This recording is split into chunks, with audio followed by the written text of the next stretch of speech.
A powerful CEO was trapped inside a collapsing building, begging the only man left to save himself. "Go without me. I can't walk." But the single dad standing in front of her refused to leave. Minutes earlier, she'd barely noticed the quiet maintenance worker everyone else ignored. What happened next didn't just save her life. It uncovered a truth that changed an entire company forever. Stay with me, because this story isn't about a hero. It's about one promise a father refused to break. The wind screamed through the torn roof of Prairie Star Mobility's testing facility like a freight train that had lost its tracks. Sheets of insulation drifted through the dim hallway, mixing with shattered safety glass that scraped across the concrete every time another gust slammed into the building. Emergency lights blinked weakly, painting everything in flashes of red before surrendering again to gray shadows. Luke Danner had just pushed the last frightened visitors through the reinforced shelter door. "Stay together," he called over the roar. "Don't leave anyone behind." A security guard grabbed the heavy handle from inside as the steel door started closing inch by inch. Luke turned to follow them. Then he heard a voice. "Go without me." It wasn't loud, it was strained, almost swallowed by the storm. "I can't walk." He froze. Somewhere beyond the drifting dust, near one of the prototype electric buses that had slid sideways during the power failure, Caroline Pierce struggled to lift herself from the floor. One hand gripped the wheel well of the disabled vehicle. The other pressed against her left knee. She tried again. The moment she put weight on it, her face tightened. Nothing. The knee refused to hold. Another violent gust shook the building. Metal groaned overhead. A warning beam swung loose, striking a railing before hanging at an angle. Caroline looked toward Luke. "No!" she shouted, shaking her head. "The roof won't hold! Get inside!" The shelter door continued its slow, relentless crawl toward the frame. Luke looked back. People inside were waving frantically. "Hurry! We've got to seal it!" The next blast could hit any second. His hand instinctively tightened around the strap of his tool bag. Something brushed against his wrist. The small orange reflective tag hanging from the zipper danced wildly in the rushing wind.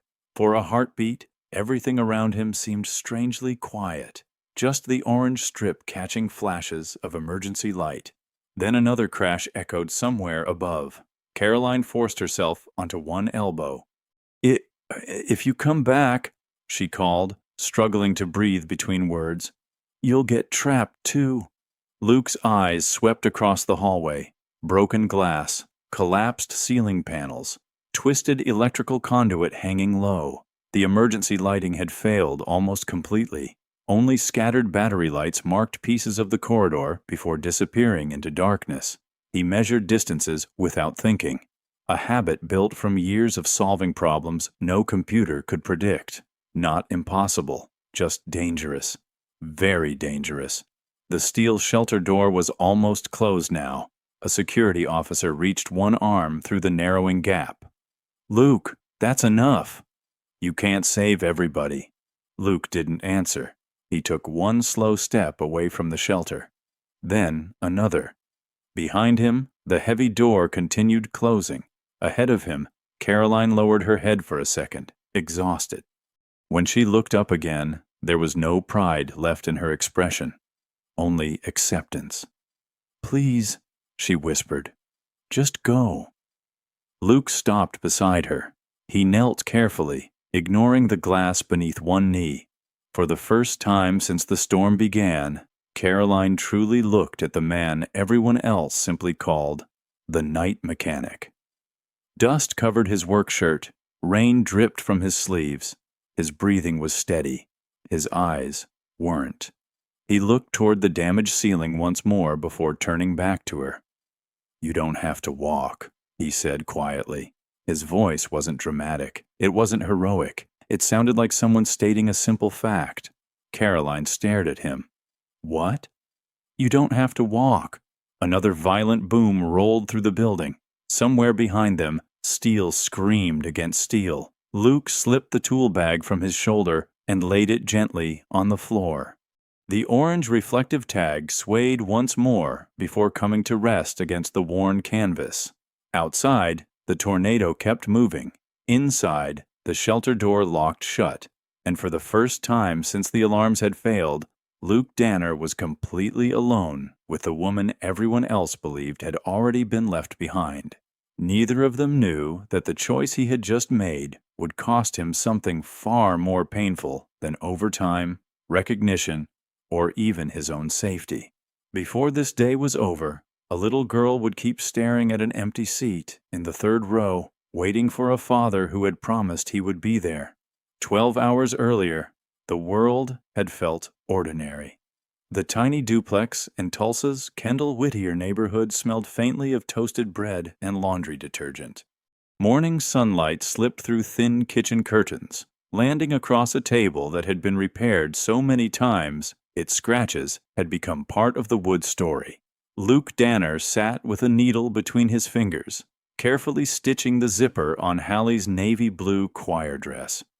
"You missed a spot," Hallie teased, pointing toward one corner where the thread wandered slightly. Luke smiled without looking up. "I'm a mechanic, not a tailor." "You've said that every time." "And every time I prove you right?" She laughed, the sound filling the little kitchen more completely than the old radio humming soft country music from the counter. When the zipper finally slid smoothly from bottom to top, Hallie gave her father a dramatic bow. "I officially approve." Luke returned the bow. "I live for customer satisfaction." While Hallie disappeared into her bedroom to grab her music folder, Luke's smile faded. An envelope lay beneath the sugar jar. Past due. He lifted it just enough to see the amount, then quietly slipped it beneath a stack of grocery coupons before Hallie came back. She wasn't supposed to carry numbers like that. She was supposed to worry about forgotten lyrics, not rent. Luke reached for his phone and set an alarm. 5:12 p.m.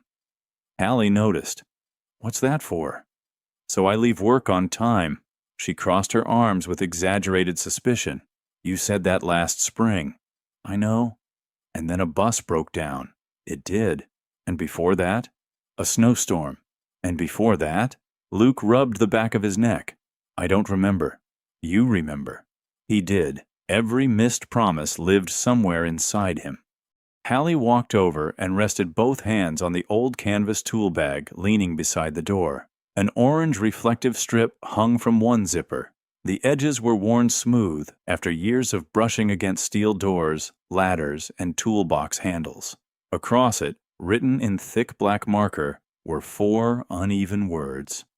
"Come back bright." Hallie tapped it gently. "I checked it yesterday. It still works? It catches light."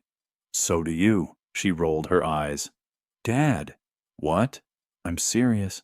"So am I." She looked at him for a moment before speaking more quietly. "When everything gets crazy, don't just help everybody else." Luke blinked. "What do you mean?" She shrugged. "Come home too." He reached over and squeezed her shoulder. "I'll be sitting in the third row." "Left side?" "Left side." "You'll wave?" "Only if the choir director doesn't throw me out." She grinned. "I'll wave first."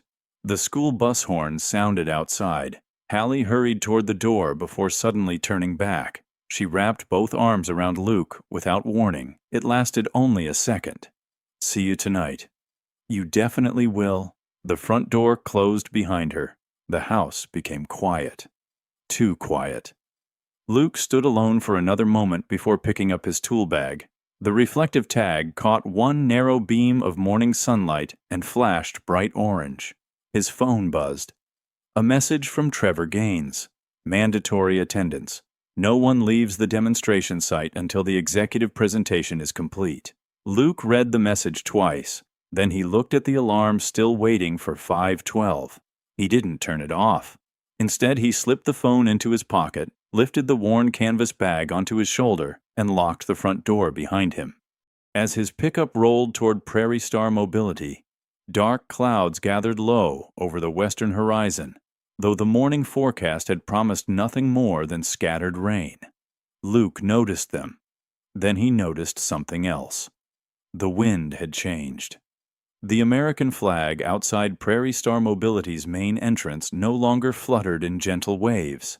It snapped sharply toward the east, stretched so tight it looked ready to tear free from its pole. Luke parked beside a line of employee trucks and glanced once more at the darkening sky before heading inside. The testing bay was already alive with activity. Prototype electric buses rolled slowly through inspection lanes while technicians checked sensors, cameras, and battery systems. Forklifts beeped in the distance. Air compressors hissed. The smell of warm rubber, machine oil, and fresh paint filled the enormous building. "Morning, Luke," called an older technician. "Morning." He clipped on his badge, picked up his inspection tablet, and started his routine exactly where he always did, not with the computers, but with the equipment itself. Machines couldn't tell him everything. Sometimes they simply hoped no one would ask the right question. At bus 12, Luke opened the emergency electrical compartment. His brow tightened. The backup battery indicator flashed amber, 19%. He checked it twice. Yesterday's maintenance log listed 87. "That's not right," he murmured. He entered the reading into his tablet before moving toward the north emergency exit. The heavy automated door slid open normally. Luke crouched beside the frame. Something caught his attention. The emergency override motor had recently been recalibrated. He reached inside the maintenance panel and manually disconnected external power for a test. Nothing. The door stayed locked. His expression hardened. It shouldn't do that. He restored power and made another note. One problem. He continued toward the accessibility demonstration bus prepared for the afternoon presentation. A folded wheelchair sat secured inside. Luke pressed the emergency quick release on the restraint system. Nothing happened. He tried again. Still nothing. Only after restoring electrical power did the release finally unlock. He leaned back, slowly. 3, he whispered. 3 separate failures, none dangerous on an ordinary afternoon. Together, they could trap people exactly when every second mattered. Luke.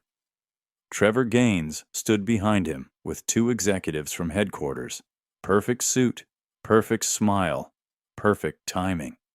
"I heard you've already started rewriting today's schedule." Luke remained calm. "I'm documenting safety issues." Trevor extended a tablet. "I need your preliminary clearance." Luke scanned the form. Temporary operational approval. It allowed the afternoon demonstration to proceed, while remaining repairs were completed later. He looked back toward the disabled restraint system. "It isn't ready." Trevor lowered his voice. "We're hosting school district transportation directors, city officials, and investors today." "I know. So let's not create problems that don't exist." "They exist." Trevor smiled politely for the benefit of the executive standing nearby. "What exists," he said, "is a mechanic who always imagines worst-case scenarios." Luke met his eyes. "My job is to imagine them before families have to." For just a second, Trevor's smile disappeared. Then he tapped the approval line on the screen. "I'll ask again." Luke took the stylus. Instead of signing, he drew one firm line through the approval box. Across the bottom, he wrote, "Emergency systems require immediate correction before public demonstration." He handed the tablet back. The executives exchanged uncomfortable glances. Standing several feet away, Quality Supervisor Marisol Vega had witnessed the entire exchange. She looked from Luke's handwritten warning to Trevor's expression. For a moment, it seemed she might say something. Anything. Instead, she lowered her clipboard. Trevor accepted the tablet without another word. His voice remained pleasant. "You know," he said quietly, "people who resist progress usually call it caution." Luke zipped his tool bag closed. "I call it making sure everyone gets home." As he walked away toward the next inspection lane, He never saw Trevor stop beside one of the administrative assistants. He simply handed over the tablet and spoke 4 calm words. Prepare a revised report. Across the bay, Marisol watched the exchange. She didn't move. She didn't speak. But for the first time that morning, she looked less worried about the weather outside and far more worried about what was happening inside. The testing floor settled into its familiar rhythm again, at least on the surface. Technicians crossed polished concrete carrying scanners and toolboxes. Electric buses rolled quietly between inspection stations. From the mezzanine above, visitors could already be seen arranging banners and display screens for the afternoon presentation. Luke ignored the growing tension. He finished documenting the failed systems before walking toward Storage Bay C. Instead of pulling expensive equipment from the shelves, he reached into his own canvas tool bag. Inside was a thin plastic folder held together with a rubber band. He flipped it open. Laminated cards, large arrows, simple colors, pictures instead of paragraphs. He slipped one into the driver's compartment of every demonstration bus, another beside each emergency exit, another inside the wheelchair access station. Marisol eventually caught up with him. She picked up one of the cards and frowned. It showed nothing more than a blue stick figure pointing toward a bright green doorway. These look, she hesitated, almost childish. Luke smiled. They're supposed to.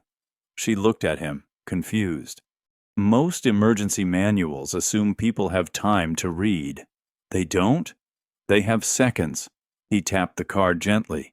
When someone's scared, long instructions become wallpaper. Marisol studied the symbols again. No words? The fewer, the better. She noticed one drawing in particular, a child holding an older person's hand while both followed the same arrow. Who came up with these? Luke's expression softened. My daughter.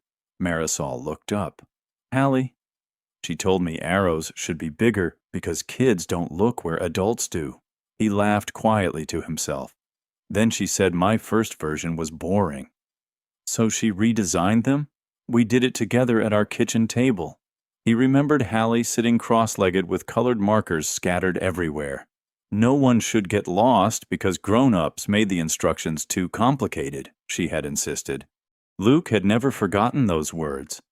He slid another card into place behind the driver's seat. If a visitor speaks very little English, or panics, or is hearing impaired, or simply freezes. Marisol finished the sentence herself. They can still understand. Luke nodded. That's the idea. Footsteps echoed behind them. Trevor. He stopped beside the bus and stared at the laminated cards. What exactly is this? Luke answered honestly. Visual evacuation guides. Trevor pulled one free. He looked at it for less than 2 seconds before giving a dry laugh. We're introducing the most advanced electric transit system in the region. He held up the card between 2 fingers. And you're decorating it with kindergarten artwork. They're emergency tools. They're unapproved materials. They're understandable. Trevor handed the card to a nearby supervisor. Collect every one of these. They aren't part of today's presentation. Several employees hesitated.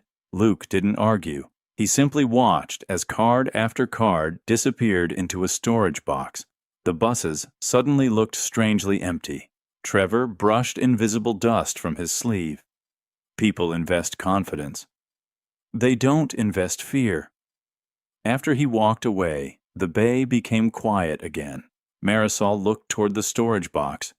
You spent a lot of time making those. Luke gave a small shrug. They're just paper. But he didn't sound convinced. As everyone returned to work, Luke quietly reached into the side pocket of his tool bag. Hidden beneath a roll of electrical tape lay one final unopened packet. He slipped it deeper into the bag without anyone noticing. Not every card had been collected. Outside, thunder rolled somewhere beyond the western hills. Inside the testing facility, the polished glass walls reflected smiling promotional banners promising the future of safer transportation. Luke looked at the dark clouds gathering beyond those windows. Then he rested one hand on his canvas tool bag. For reasons he couldn't explain, he had a feeling those simple little cards were going to matter far more than anyone in the building believed. By early afternoon, the testing facility barely resembled the noisy repair shop where Luke had started his shift. The concrete floor had been polished. Company banners stretched across the mezzanine. Rows of folding chairs faced a gleaming silver electric bus positioned beneath bright white spotlights. Coffee stations lined one wall while television crews adjusted cameras near the entrance. Outside, however, the sky continued growing darker. The weather app on Luke's phone quietly displayed a storm watch across Tulsa County. Inside, nobody seemed interested. Trevor certainly wasn't. He walked briskly through the building, greeting city officials, school transportation directors, and board members as if the entire day had already become a success. Then the room grew noticeably quieter. Caroline Pierce had arrived. She wasn't surrounded by bodyguards or photographers. She carried only a leather portfolio and greeted employees by name whenever she recognized them. Her calm confidence filled the room without demanding attention. Luke had seen her only twice before, both times from across a crowded floor. Trevor approached her immediately. "The fleet is presentation ready," he reported with an easy smile. "We've had an excellent inspection day." Caroline nodded, but continued scanning the facility instead of looking at him. Her eyes stopped on Luke. "The night diagnostic mechanic?" Trevor answered before Luke could. "Luke Danner. He tends to find problems most people don't." Caroline smiled politely. "Sometimes that's exactly who I want to hear from." She walked directly toward Luke. The conversations around them softened. Luke wiped his hands on a shop towel before offering one. "Ms. Pierce." "Mr. Danner." She noticed the grease beneath his fingernails and the inspection tablet tucked beneath one arm. "I've read several of your maintenance recommendations." Luke looked surprised. "I didn't know they reached your office." "Some do." Trevor shifted slightly beside them. Caroline looked back at Luke. "I'll ask you the same question I've asked everyone else today." She paused. "Are these buses ready?" Silence settled over the group. Luke could almost feel Trevor staring at him. He could have answered with one comfortable sentence, "Everything looks good. Enjoy the demonstration." Instead, he looked toward the north emergency exit, then toward the accessibility bus.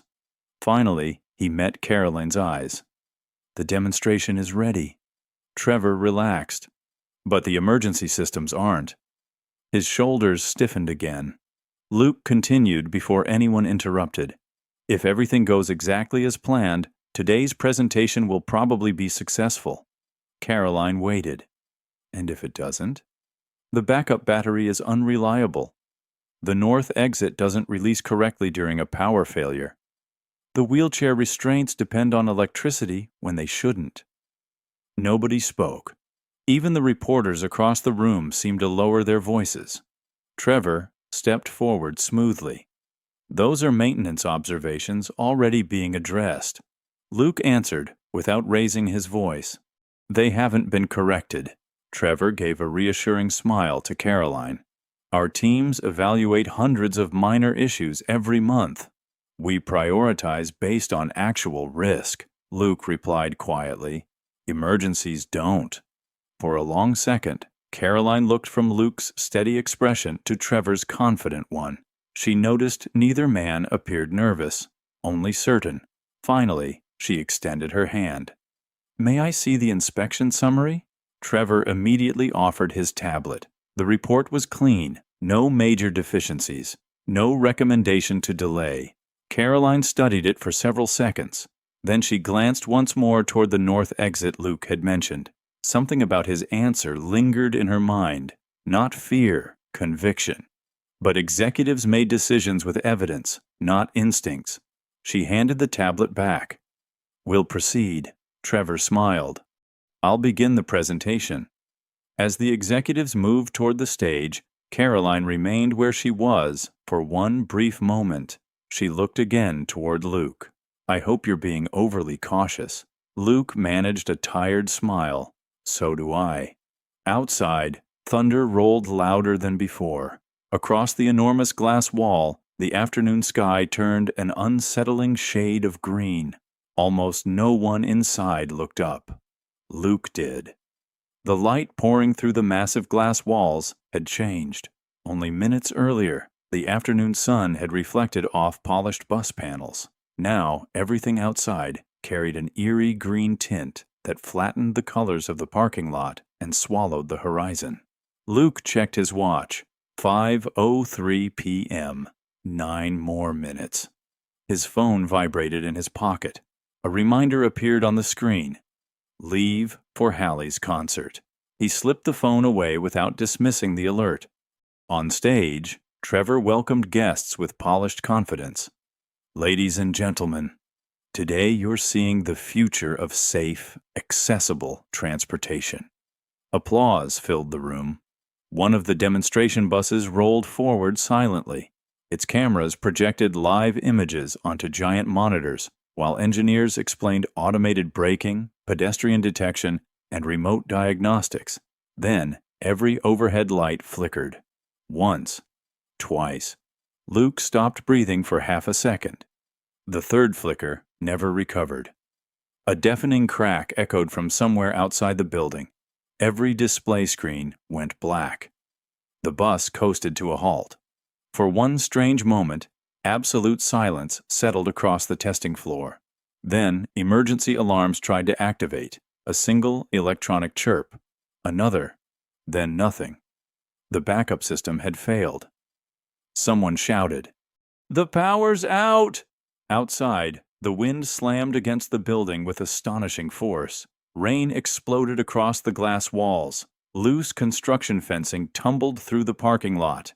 The tornado sirens from across Tulsa finally reached the facility, their distant wail barely audible beneath the storm. Visitors began talking over one another. "What do we do? Where's security? Why aren't the doors opening?"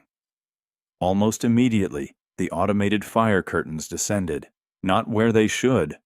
One dropped directly across the center aisle, separating families from employees. Another stopped halfway, blocking visibility while leaving only a narrow passage underneath. The north emergency exit remained sealed, exactly as Luke had warned. Trevor grabbed a handheld radio. "Facilities." Only static answered him. Several executives stood frozen, waiting for instructions that never came. Luke didn't. He dropped his tool bag onto a nearby bench and unzipped the side compartment. The remaining packet of laminated cards slid into his hands. He began passing them out. "You." He handed one to a teacher visiting from a school district. "Follow the green arrows." Another went to an elderly transportation coordinator. "Stay with your group." A third went to a young employee whose hands were visibly shaking. "Show everyone this picture. Keep moving." Someone frowned. "Who put you in charge?"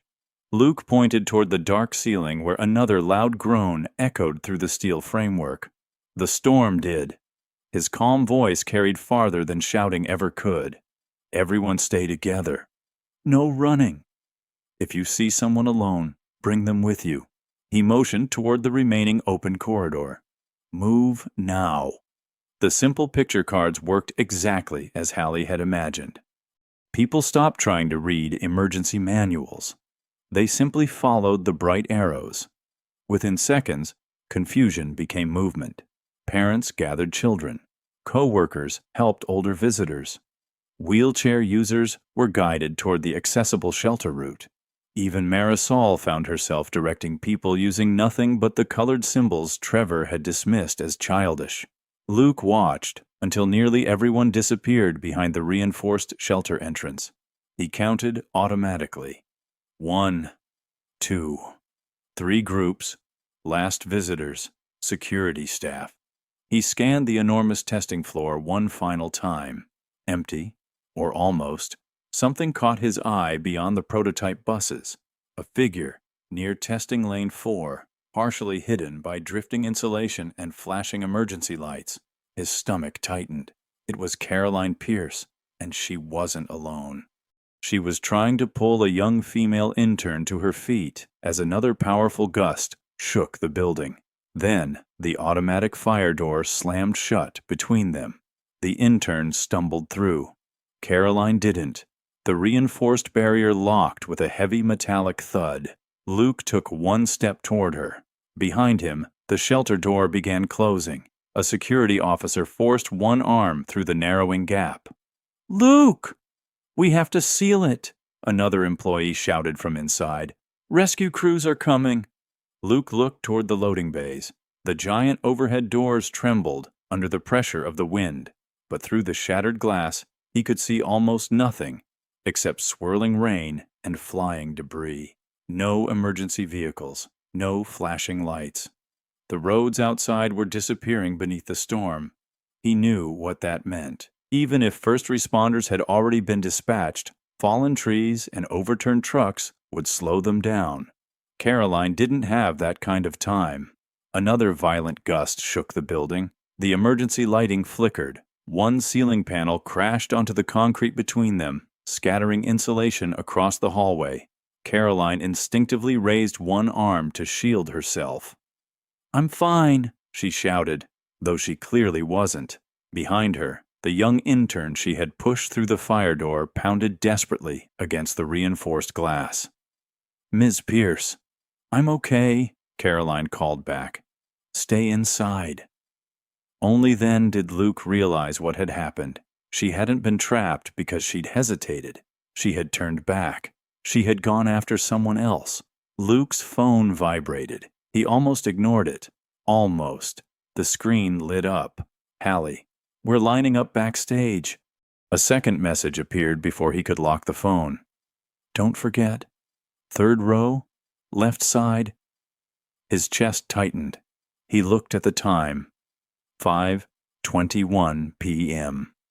If he left now, if the road stayed open, if the storm missed the school, there was still the smallest chance he could make it before the final song. The shelter door continued sliding shut. The security officer yelled again. "Luke! Now!" Luke closed his eyes for one brief heartbeat. He saw Hallie standing in her choir dress that morning. The crooked zipper. The laugh in the kitchen. Her fingers tapping the orange reflective tag. "Come home too." He opened his eyes.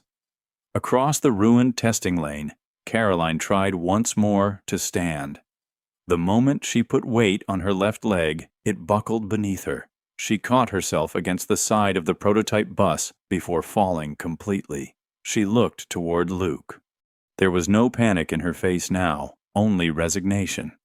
"Don't do this," she called. "The roof could collapse. You've already gotten everyone else out." Her voice grew softer. "You did your job."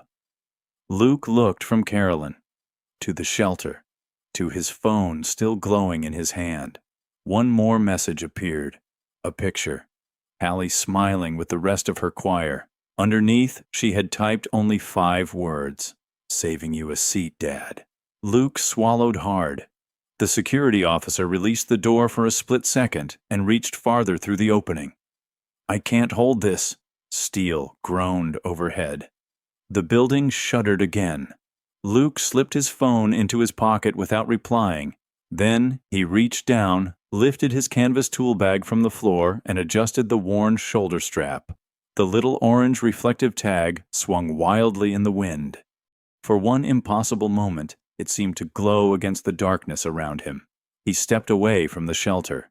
The security officer stared at him in disbelief. "Luke, don't."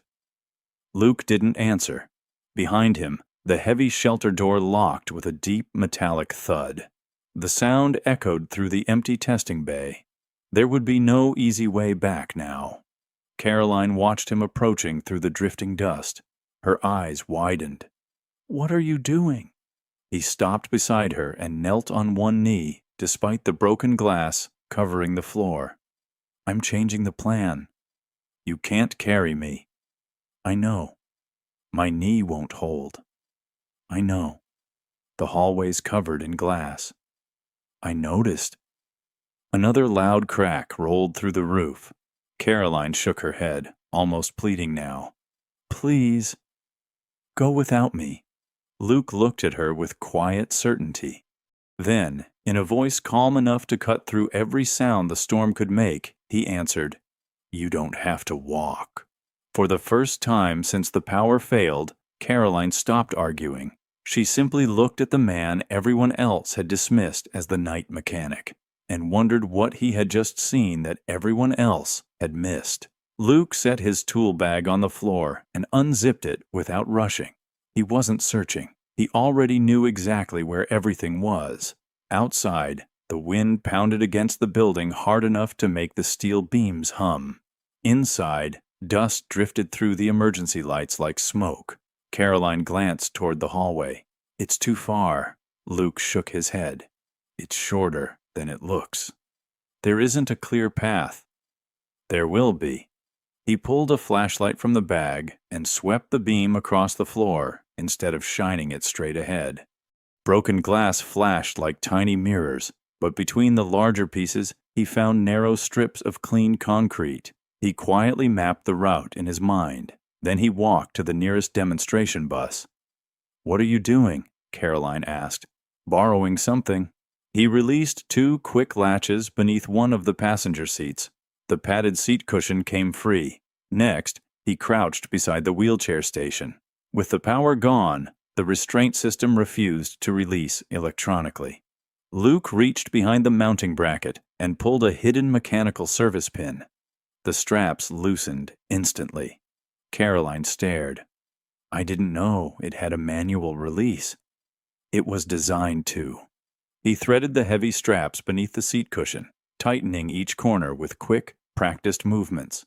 Not fancy, not complicated, strong. Within moments, a low rescue sled rested on the concrete floor. Caroline blinked. You've done this before. Luke gave a faint smile. Not exactly. He checked every knot twice. My wife used to remind me that simple things usually fail less. For just a second, his hands stopped moving. Then they continued. He slid the improvised sled beside Caroline. I need your permission. She looked confused. What? I'm going to help move your leg. He waited. He didn't touch her. Not yet. Only after she nodded did he carefully support her injured knee with both hands. Every movement was slow enough that she could tell him to stop. She noticed that immediately. Most people would have grabbed first and apologized later. Luke did the opposite. You tell me if something hurts. I will. Together they eased her onto the padded sled. She gripped the restraint straps. They're surprisingly comfortable. They're supposed to protect people. Another section of ceiling rattled violently. Luke looked upward. We need to go. He handed Caroline one of the straps. Keep both hands here. What about you? I'll pull. She looked at the narrow hallway ahead. You're going to drag me across all that glass? I'm going to drag the sled. He switched on the flashlight again, checking each section before moving. The sled glided farther than Caroline expected. The cushion floated across the smoother concrete, while the straps kept her steady and low beneath the hanging debris. For the first time since the building lost power, she felt something she hadn't expected. Control. She wasn't being carried like luggage. She was part of the rescue. As they reached the first corner, Caroline noticed the knots securing the straps. 2 loops, crossed exactly the same way. Recognition flickered across her face. I've seen those diagrams before. Luke kept pulling. They were removed from the evacuation proposal. He glanced back briefly. So were the picture cards. Caroline looked at him. The ones Trevor called childish? Luke nodded. My daughter thought emergencies should be simple. Silence settled between them, except for the storm. Caroline remembered opening an early draft months ago. Large arrows, simple symbols, low-cost manual evacuation methods. She had assumed someone else had replaced them with more sophisticated procedures. She had never asked who created them. Another loud crash echoed ahead. A steel duct dropped across the hallway, sending dust into the air only yards in front of them. Luke stopped immediately. His eyes measured the distance. His grip tightened on the straps. Then, for the first time since he had turned back for her, Caroline realized something extraordinary. The man pulling her to safety wasn't improvising in panic. He was following a plan, one that someone inside her own company had decided was no longer worth keeping. Luke took a slow breath and studied the twisted air duct blocking the hallway. It hadn't collapsed completely. One side still hung from the ceiling, leaving a narrow opening beneath it. He knelt beside Caroline. "I'm going to lower the sled." She nodded without hesitation. "You've got this." He slipped one shoulder under the bent metal, just enough to test its weight. It groaned, but held. "Stay low." "I wasn't planning on standing," Caroline answered, managing the faintest smile despite the pain. Luke smiled back for the first time all afternoon. "Good plan." He pulled the sled carefully beneath the ductwork. Glass crunched beneath the reinforced fabric, but the seat cushion absorbed the sharp edges exactly as he had hoped. A second later, they cleared the obstruction. Behind them, another violent gust shook the building. The damaged duct finally gave way. It crashed onto the floor where Caroline had been lying less than a minute earlier. Neither of them spoke. They didn't need to. The shelter entrance appeared ahead through drifting dust. Several security officers forced the emergency latch from inside, opening just enough for Luke to pull Caroline through. Hands reached for the sled. "Easy," Luke warned. Her left knee. The medical team immediately surrounded Caroline. One paramedic looked toward Luke. "You coming?" Luke nodded automatically. Then his phone vibrated. Signal had returned. He looked down. 5 missed calls. 3 text messages. Every one of them from Hallie. His hands suddenly felt heavier than the tool bag still hanging from his shoulder. He opened the newest message. A photograph filled the screen. Rows of children stood beneath warm stage lights. Parents smiled from the audience. One seat remained empty. 3rd row, left side. A final message appeared beneath the picture. "The concert's over." Luke closed his eyes. Before he could type a reply, the phone rang. "Hi, sweetheart." For a moment, neither of them spoke. Finally, Hallie's quiet voice came through. "Are you okay?" The question caught him completely off guard. "I'm fine. I saw the weather. It got pretty bad." She was silent again. "You missed it." "I know. I kept looking." Luke leaned against the concrete wall outside the shelter. "I'm sorry." "I know you are." He waited. He expected anger. Instead, she asked softly, "Did somebody need you?" He looked through the open shelter door. Caroline was speaking with the paramedics, still lying on the rescue sled he had built. "Yes." "Were they hurt?" "Yes." Another pause. "I'm glad you stayed." Luke swallowed hard. "But—" Hallie's voice trembled for the first time. "I wish you'd told me there was a chance." He didn't answer, because she was right. "I kept thinking maybe traffic. Or maybe you'd surprise me before the last song. I should have called. You always tell people to be honest when something isn't safe." She wasn't accusing him. She sounded disappointed. "You could have been honest with me too." The words landed harder than any accusation ever could. "I know. I'm really sorry. I love you, Dad. I love you more. We'll sing it again at home." A small laugh escaped through her tears. "You'll have to clap really loud." "I promise." When the call ended, Luke stared at the dark screen for several seconds before slipping it back into his pocket. Across the room, Caroline had heard enough of the conversation to understand exactly what his decision had cost. He hadn't simply risked his life. He had sacrificed a moment with his daughter that neither of them would ever get back. Before Luke could gather his thoughts, hurried footsteps echoed across the shelter. Trevor Gaines pushed through the crowd, his expression tight with urgency. His eyes landed on Luke. There he is. The relief in Trevor's voice lasted less than a second. Then it disappeared. We need to discuss exactly what you've done. The room fell silent. Trevor Gaines stepped into the shelter with rainwater dripping from his polished shoes, though not a strand of his hair seemed out of place. Around him, frightened visitors clutched blankets and paper cups of coffee handed out by emergency staff. The contrast made his voice sound even colder. You ignored the emergency chain of command, Trevor said. You distributed unauthorized evacuation materials and entered a restricted area after security ordered everyone inside. Luke looked at him steadily. I brought everyone out. You created confusion. I gave people directions. You acted without authorization. I acted because no one else could. Several employees lowered their eyes.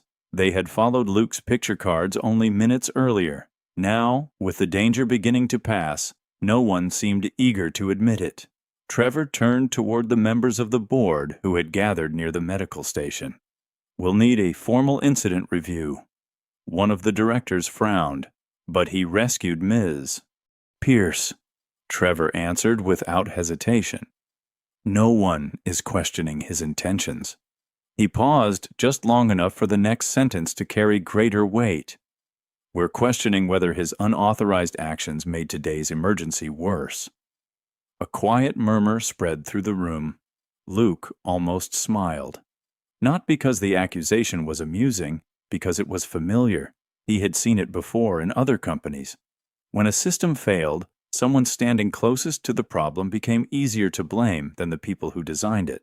A safety officer approached, carrying the laminated picture cards collected after the evacuation. I found these all over the building. Trevor lifted one between his fingers. Exactly. He faced the board. Employees abandoned official procedures and followed these instead. Luke answered calmly. They followed them because the official procedures weren't working. The procedures failed because power failed. They failed because the backup battery failed. Trevor ignored the comment. Caroline, still seated on the rescue sled while a medic examined her knee, finally spoke. He came back for me. He did, Trevor replied, and we're grateful. His tone remained respectful, but gratitude doesn't erase protocol. Caroline studied him carefully. For the record, if Luke hadn't returned, I wouldn't be sitting here. Trevor nodded once. No one disputes that. But our responsibility now is understanding why today's evacuation became so disorganized. Luke glanced around the shelter. Parents were comforting children. Teachers were checking attendance. Visitors who had entered the building terrified were now alive, warm, and accounted for. Disorganized wasn't the word he would have chosen. Marisol stood quietly near the back wall, her clipboard hanging loosely at her side. She knew exactly what Luke had reported that morning. She knew exactly what Trevor had removed. Their eyes met for only a second. Luke didn't ask her to speak. He never would. Trevor accepted a folder from an assistant. Effective immediately, he announced. Mr. Danner is relieved of operational duties pending investigation. A few employees exchanged uneasy glances. Luke wasn't surprised. He slowly unclipped his temporary inspection badge and placed it on a nearby folding table. No argument. No raised voice. No desperate attempt to defend himself. I'll cooperate with whatever review you conduct, he said. But before you finish writing your report, run one simple test. Trevor folded his arms. What test? Luke pointed toward one of the demonstration buses now sitting powerless beyond the shelter entrance. Put a child in a wheelchair inside that bus. Turn off the electricity. Then try getting them out. No one answered. Even Trevor remained silent. The question lingered in the room long after Luke stopped speaking. Across the shelter, Marisol felt her stomach tighten. She remembered every maintenance report, every handwritten warning, every document that had somehow reached Carolyn's office looking cleaner than the one Luke had submitted. She looked down at her own signature on an inspection checklist. For the first time that day, remaining silent no longer felt like protecting her job. It felt like helping bury the truth. And Caroline noticed the fear in Marisol's face before anyone else did. The shelter had grown quieter. Outside, the tornado warning remained in effect, but the worst of the wind had begun moving east. Rain still hammered the roof, though now it sounded more like a steady drumbeat than an explosion. Caroline accepted the crutches a paramedic offered, but didn't stand. Instead, she looked directly at Marisol. "You know something." It wasn't a question. Marisol swallowed. Trevor stepped in before she could continue. "This isn't the time." Caroline never took her eyes off Marisol. "It is exactly the time." The room seemed to shrink around them. Marisol finally took a slow breath. Luke filed 3 safety reports. Trevor's expression remained perfectly calm. "They were reviewed." "No." Her voice grew steadier. "They were edited." Several board members turned toward her. "The battery warning was removed. The emergency exit concern disappeared. And the wheelchair restraint problem was rewritten as a future maintenance recommendation." Trevor answered immediately. "You have no proof of that." Marisol lowered her eyes. "The digital history is gone." "Gone?" "The server synchronized during the outage." She looked at Luke with visible regret. "I should have spoken sooner." Luke didn't blame her. He simply nodded once. "I know." One of the directors sighed heavily. "So we're left with conflicting memories." Before anyone else could answer, hurried footsteps echoed from outside the shelter. A familiar voice called out, "Dad!" Luke spun around. Hallie rushed through the doorway beside her choir teacher, Mrs. Ellis. Both were soaked from the rain. Mrs. Ellis caught her breath before speaking. "Several roads are still closed." The school asked parents who couldn't get through to meet here, since emergency crews were already directing traffic. Hallie threw her arms around Luke. For several seconds, neither of them spoke. "I'm sorry," Luke whispered. "I know." She smiled through tired eyes. "You still owe me 1 concert." "I owe you 100. Mrs. Ellis stepped forward holding Hallie's blue music folder. She wouldn't let go of this all afternoon. Hallie looked inside. "Oh, I almost forgot." She reached into the pocket and carefully unfolded several worn sheets of paper. "They're yours." Luke froze. The papers weren't music. They were photocopies, large arrows, simple symbols, emergency diagrams. Across the top was his original title, Manual Evacuation Procedure. "Draft," Hallie smiled softly. "I used them for art ideas. You said pictures help people understand faster." Luke stared at the pages. Handwritten dates, vehicle numbers, inspection notes, everything. Marisol stepped closer. "Oh my," she pointed toward the bottom corner. "My signature, another page. Bus 12, backup battery reading, 19%. Another, north emergency exit, fails manual release test. Another, wheelchair restraint remains locked without electrical power." Every finding Luke had reported that morning was there. Every one.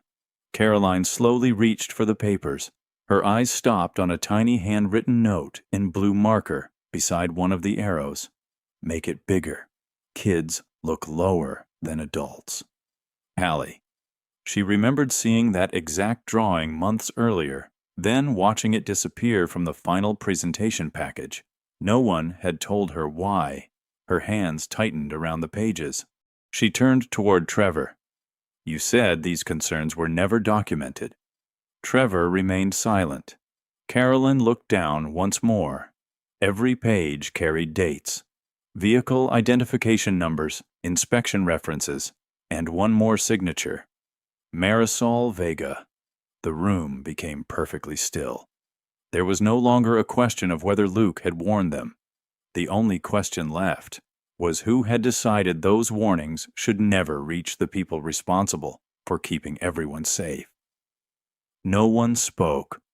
Rain tapped steadily against the shelter roof, replacing the roar of the storm that had nearly taken everything. Caroline slowly lowered the papers into her lap. Then she looked directly at Trevor. "Did you change these reports?" Trevor held her gaze. "I streamlined them. You removed safety findings.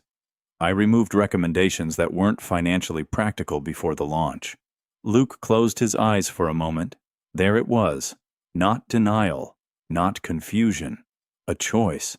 Trevor straightened his jacket. No one was killed. The words echoed through the shelter. Hallie instinctively reached for her father's hand. Caroline's expression hardened. "No." She rose carefully, leaning on the crutches. "No one was killed because Luke ignored your decisions." Silence answered her. She turned toward the board members gathered behind Trevor. "Effective immediately, Trevor Gaines is suspended pending an independent investigation." Trevor stared at her. "You can't make that decision based on photocopies." "I'm making it because I nearly died inside a building that my own employees warned us wasn't ready." Two security officers quietly stepped beside Trevor. For the first time all day, he had nothing to say. As he was escorted away, he glanced back once at Luke. Luke didn't return the look. He was watching Hallie. Caroline slowly walked across the shelter until she stood in front of them. "I owe you both an apology." She looked at Hallie first. "Your father missed something that mattered because he chose to save my life." Hallie squeezed Luke's hand. "I know." Caroline smiled sadly. "He also tried to save all of us long before today." She lifted the worn evacuation drawings. "We're putting every one of these back." She looked at Luke. "If you'll let us."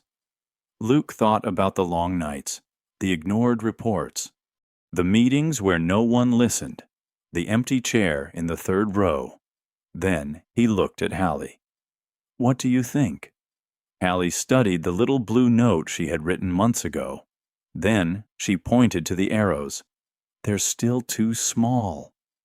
For the first time that day, laughter filled the shelter. Not loud, not forced, just enough to remind everyone they were still alive. 3 months later.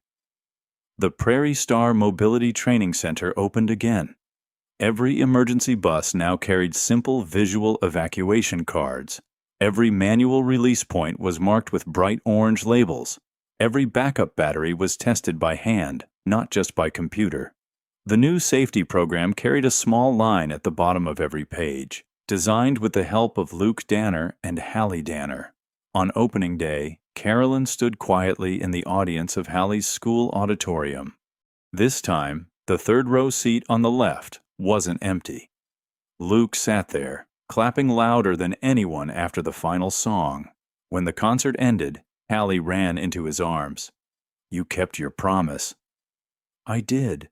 She noticed something hanging from his canvas tool bag.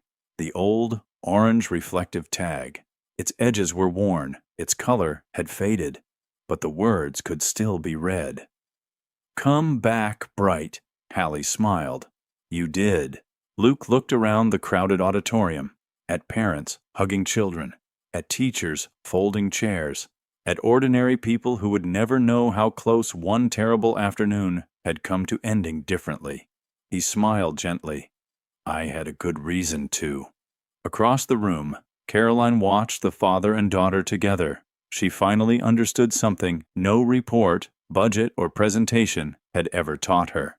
The strongest safety system is never built from steel, batteries, or procedures alone. It begins with one ordinary person who refuses to walk away, and one little promise waiting in the third row. Luke never forgot the empty seat he left behind that afternoon, and Hallie never forgot that he still came home carrying the little orange tag that read, "Come back bright." Sometimes, the hardest promise to keep isn't arriving on time. It's finding your way back with your heart still intact. This story reminds us that one moment of courage can change more than a single life. Luke didn't rescue a company with a speech. He changed its future, because when everyone else stepped back, he chose to step forward. The next time you see someone doing the quiet, difficult thing that nobody else wants to do, don't look away. Take a moment to thank them, because someone like Luke may be protecting people long before anyone realizes they're in danger. Have you ever had to choose between keeping a promise and helping someone who desperately needed you? I'd truly like to hear your story in the comments below.